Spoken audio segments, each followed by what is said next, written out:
Hi hello' নমস্কাৰ অসমীয়া simple girl ছোৱালী প্ৰিয়ংকা বৰ্মন পেজলৈ স্বাগতম জনাইছোঁ।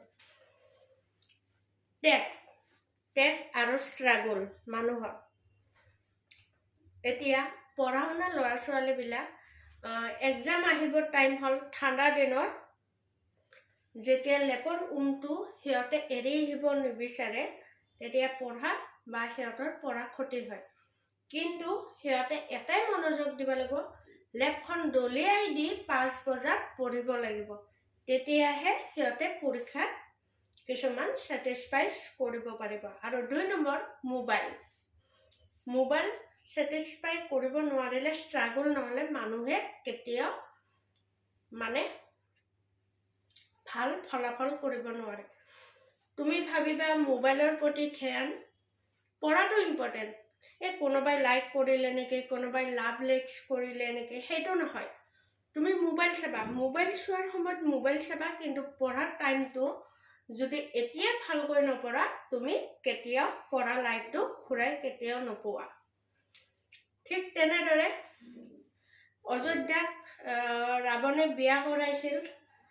ৰাৱণে ষ্ট্ৰাগল কৰিবৰ কাৰণে বনবাস খাটিছিল 14 বছৰ। যেতিয়া বনবাস খাটিছিল 14 বছৰ, তাৰপিছত তাৰ বহুত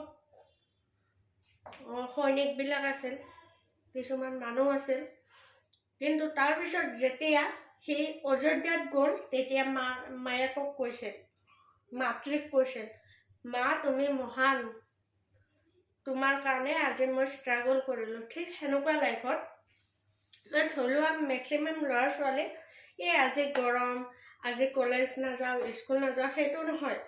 তুমি যদি ডেইলি ৰুটিন যদি পাব বিচাৰা, ডেইলি টিচাৰে যিবিলাক ৰিভাইজ কৰে, আছামিজ হওক ইংলিছ হওক Z আৰু যিবিলাক ৰিভাইজ কৰে সেইবিলাকৰ পাই তুমি প্ৰতিদিন কলেজ যাব লাগিব। হয় তোমাৰ কেতিয়াবা বেমাৰ হয় তেতিয়া নোযোৱাটো বেলেগ, কিন্তু স্কুল কলেজ এদিন ক্ষতি হ'ল মানে তোমাৰ যিদিনাখন ক্ষতি কৰিছা সিদিনাখনৰ কুৱেশ্যন পেপাৰ বা ৰিভাইজবিলাক তুমি নেক্সট দিনা নোপোৱা।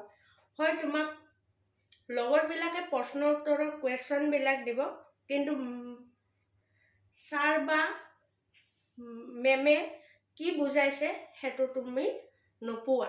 গতিকে মানুহৰ লাইফটো এতিয়া হয়, এতিয়া লাইফটো গঢ়িব জানিলে তোমালোকে ভাল শিক্ষা ল'ব পাৰিবা, ভাল পঢ়া শুনা কৰিব পাৰিবা। যদি এতিয়া লাইফত তোমালোকে বয়ফ্ৰেণ্ড আনা বা ল'ৰাবিলাকে গাৰ্লফ্ৰেণ্ড আনা, পঢ়া পাতি নজৰ নাৰাখা, তেতিয়া তোমালোকে জীৱনত ষ্ট্ৰাগল হ'ব নোৱাৰিবা, কেতিয়াও তোমালোকে ভাল মানুহ বা ভাল ব্যক্তি হ'ব নোৱাৰিবা। আজি ধৰি লোৱা কিমান ল'ৰা ছোৱালী পঢ়া শুনা কৰি আজি এখন কলেজৰ প্ৰফেচাৰনী হৈ আছে। সিহঁতে কিয় প্ৰফেচাৰনী আছিল? সিহঁতে স্কুল কলেজত একমাত্ৰ মাইণ্ডত ধ্যান দিছিল, সেইটো কাৰণে সিহঁতৰ লাইফটো এতিয়া সুন্দৰ। ঠিক তেনেদৰে তোমালোকে নাভাবিবা যে প্ৰফেচাৰ এজন বা ছাৰ এজন বা মেডাম এগৰাকী তোমালোকক বুজাই যে সিহঁতে আগদিনা ৰাতি বা মৰ্ণিঙত সিহঁতে সেইটো কিতাপটো যোনটো তোমালোকক ৰিভাইজ কৰিব সিহঁতে ঘৰত শিকি আহিয়ে তোমালোকৰ আগত কয়। কিন্তু জীৱনত ত্যাগ ষ্ট্ৰাগল বহুত কৰিব লাগিব। যোন মানুহে সৰুৰ পৰাই ষ্ট্ৰাগল কৰে, চব মানুহৰে এদিন হ'লেও প্ৰব্লেম আহে, ষ্ট্ৰাগল হ'বই লাগিব। ষ্ট্ৰাগল হ'ব লাগিলে কিন্তু সৰুৰ পৰাই কষ্ট কৰিব লাগিব, পঢ়া শুনা ভালকৈ কৰিব লাগিব। আজি ধৰি লোৱা তুমি স্কুল কলেজত নগ'লা, চাইকেল নিনো আজি এনেকৈ, সেইটো এটা তোমাৰ ছেটিছফাইড হয়।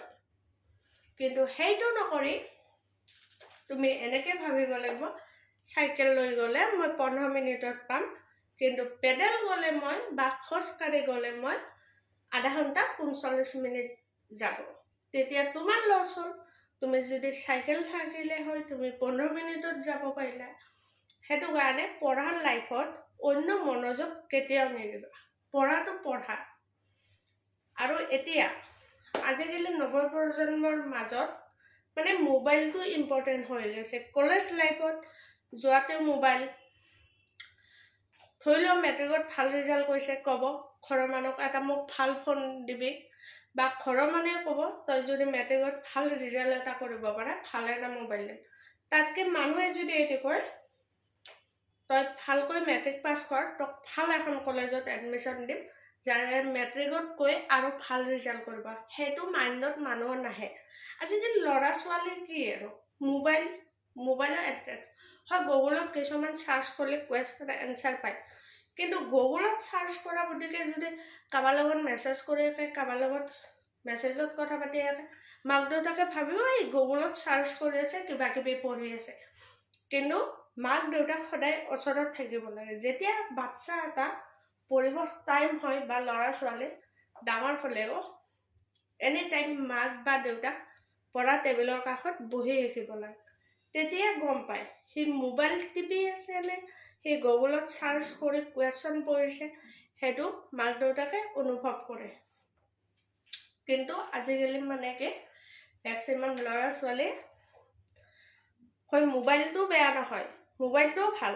তুমি ভাল কামত ব্যৱহাৰ কৰিলে মোবাইলটো ভাল হ'ব, কিন্তু যদি বেয়া কামত ব্যৱহাৰ কৰা তুমি মোবাইলটোৰ পৰা একোৱে নোপোৱা, জিৰ', তোমাৰ লাইফটো জিৰ'। ইমানমান পাবা, যেতিয়া এক্সামৰ বহি দিব ইমানমান এটা শূন্য দিব। যদি তুমি ভালকৈ পঢ়া বা মোবাইলটোৰ প্ৰতিও ভালকৈ ইণ্টাৰেষ্ট ৰাখা, পঢ়াৰ সময়তে ৰাখিবা, তেতিয়া তুমি পৰীক্ষা এক্সামৰ বহীত ভাল নম্বৰ পাবা। সেইটো কাৰণে ষ্ট্ৰাগল জীৱনত মানুহে কৰিব লাগে। ভাল এজন ব্যক্তি হ'ব লাগিলে, সমাজত ভাল কথা পাতিব জানিব লাগিলে সৰুৰ পৰাই মানুহে শিক্ষা পোৱাটো বহুত ইম্পৰ্টেণ্ট। প্ৰথম শিক্ষা কাৰ পৰা পায়? মা দেউতা, তাৰপিছত স্কুলৰ শিক্ষা, তাৰপিছত সমাজৰ শিক্ষা, এইবিলাক সংস্কৃতিৰ শিক্ষা, এইবিলাক পালেহে ভাল এজন মানুহ হ'ব পাৰিবা। আজি তোমালোকে সাঁচি পাতত লিখি থৈ দিবা, মানে পঢ়াটো লাইফত কেনেকুৱা ইম্পৰ্টেণ্ট। নপঢ়িলে আজিকালি কাম নাই। মেট্ৰিকত যদি তুমি 95% নোপোৱা, 85% নোপোৱা, ভাল এখন কলেজ বা স্কুলত এডমিশ্যন নোপোৱা, জিৰ', তোমাৰ লাইফটো জিৰ'। গতিকে ল'ৰা ছোৱালীক মাক দেউতাকে সদায় গাভৰু হোৱাৰ পিছত বা ক্লাছ 7-8 পোৱাৰ পিছত অলপ চকু দিব লাগে, নজৰ দিব লাগে, যাতে বাচ্চাটোৱে ভাল এটা ৰিজাল্ট লয়, যাতে সমাজত ভাল হয়, আৰু মাক দেউতাকক যাতে সমাজে ভালভাৱে কয় এই বাচ্চাটোক মাক দেউতাকে সৰুৰ পৰাই মনোযোগ দিছিল, সেইটো কাৰণে এই বাচ্চাটোৱে আজি ভাল ৰিজাল্ট কৰিবৰ কাৰণে সক্ষম হৈছে। সেইটোৱে আৰু লাইফত বহুত ষ্ট্ৰাগল, শিক্ষা বহুত কৰিব লাগিব। ঠিক আছে, এতিয়া 2টা বাজিবৰ টাইম হ'ল, মই আজিলৈ সামৰিছোঁ। জয় অসম। ভাল লাগিলে লাইক কমেণ্ট কৰিব। নমস্কাৰ।